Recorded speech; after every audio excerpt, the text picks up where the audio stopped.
அரசு பள்ளி ஆசிரியர்களின் போராட்டம் காரணமாக மாணவர்களின் கல்வி பாதிக்கப்பட்டதாக கூறப்படும் புகாரை தமிழக பள்ளிக் கல்வித்துறை இயக்குநர் கண்ணப்பன் மறுத்துள்ளார். போராட்டத்தில் ஈடுபட்ட ஆசிரியர்களுக்கு பதிலாக மாணவர்களுக்கு வகுப்பு நடத்துவதற்கு மாற்று ஏற்பாடுகள் செய்யப்பட்டுள்ளதாகவும் அவர் விளக்கம் அளித்துள்ளார். இதுகுறித்து அவருடன் நமது செய்தியாளர் டார்வின் நடத்திய கலந்துரையாடலை இப்போது பார்க்கலாம்.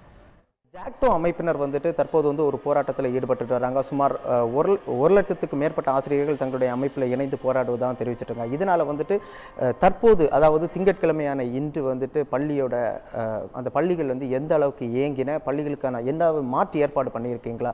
பல ஆசிரியர்கள் வேலை நிறுத்தத்தில் இருந்ததன் காரணமாக ஏதாவது மாற்று ஏற்பாடு பண்ணியிருக்கீங்களா?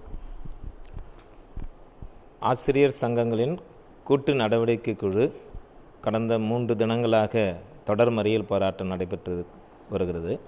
அதன் அடிப்படையில் இன்று பள்ளி வேலை நாளும் அவர்கள் தொடர்ந்து போராட்டம் செய்து கொண்டிருக்கிறார்கள். மாண்புமிகு தமிழக முதலமைச்சர் அவர்களின் உத்தரவின்படி 3 தினங்களுக்கு முன்பாக எத்தனை ஆசிரியர்கள் இந்த போராட்டத்தில் கலந்து கொள்கின்றார்கள் என்பதை புள்ளி விவரம் எடுத்து அதற்கு ஏற்றாற்போல அனைத்து தொடக்கப் பள்ளிகள், நடுநிலைப் பள்ளிகள், உயர்நிலைப் பள்ளிகள், மேல்நிலைப் பள்ளிகள் நடைபெறுவதற்கான மாற்று ஏற்பாடுகளை செய்திருக்கின்றோம். இதற்கு குறிப்பாக தொடக்க மற்றும் நடுநிலைப் பள்ளிகளில் ஆசிரியர் பயிற்றுனர்கள், ஆசிரியர் பயிற்சி மாணவர்கள் போன்றவர்களை சத்துணவு பணியாளர்கள், அங்கன்வாடி பணியாளர்களை கொண்டு மாற்று ஏற்பாடுகள் செய்து அனைத்து பள்ளிகளும் தற்போது மாவட்ட முதன்மை கல்வியிலிருந்து பெறப்பட்ட தகவலின்படி அனைத்து பள்ளிகளும் இன்று செயல்பட்டு வருகிறது. மேலும் தற்போது பெறப்பட்ட தகவலின் அடிப்படையில் தொடக்க மற்றும் நடுநிலைப் பள்ளிகள் இன்றைய போராட்டத்தில் மட்டும் 50% மேற்பட்ட ஆசிரியர்கள் போராட்டத்தில் பங்கேற்றிருக்கின்றார்கள். அதேபோன்று உயர்நிலை மேல்நிலைப் பள்ளிகளில் 14% ஆசிரியர்கள் மட்டுமே போராட்டத்தில் பங்கேற்றிருக்கின்றார்கள். எனவே குறிப்பாக 10ஆம் வகுப்பு மற்றும் 12ஆம் வகுப்புக்கு போதிக்கக்கூடிய ஆசிரியர்கள் அனைவரும் வருகை புரிந்து அவர்களுக்கு பொதுத் தேர்வுக்கு தயார் செய்கின்ற பணியை செய்து வருகின்றார்கள்.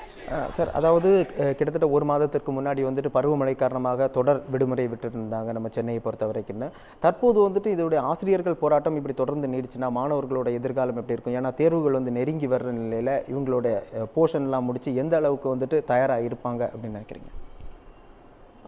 மழை வெள்ளத்திற்கு பிறகு மாண்புமிகு தமிழக முதலமைச்சர் உத்தரவின்படி அனைத்து பள்ளிகளிலும் சிறப்பு பணி நாட்கள் செய்திருக்கின்றனர். அனைத்து ஆசிரியர்களும் சிறப்பாக குறிப்பாக 10ஆம் வகுப்பு மற்றும் 12ஆம் வகுப்பு பதிக்கக்கூடிய ஆசிரியர்கள் சனி ஞாயிற்று கிழமைகளுக்கு சிறப்பு வகுப்பில் எடுத்திருக்கின்றார்கள்.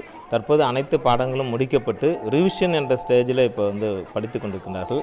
இன்றைய அளவில் கூட தொடக்க மற்றும் நடுநிலைப் பள்ளிகள் தான் கூடுதலான ஆசிரியர்கள் போராட்டத்தில் ஈடுபட்டிருக்கிறார்கள். இங்கே உயர்நிலை மேல்நிலைப் பள்ளிகளை பொறுத்து 14% மட்டுமே ஈடுபட்டிருக்கிறார்கள்.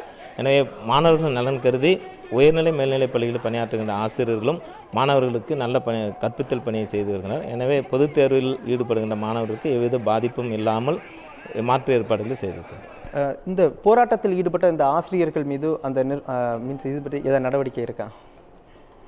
இல்லை சார், ஒன்றும் இல்லை. சரி சார், ஒன்றும்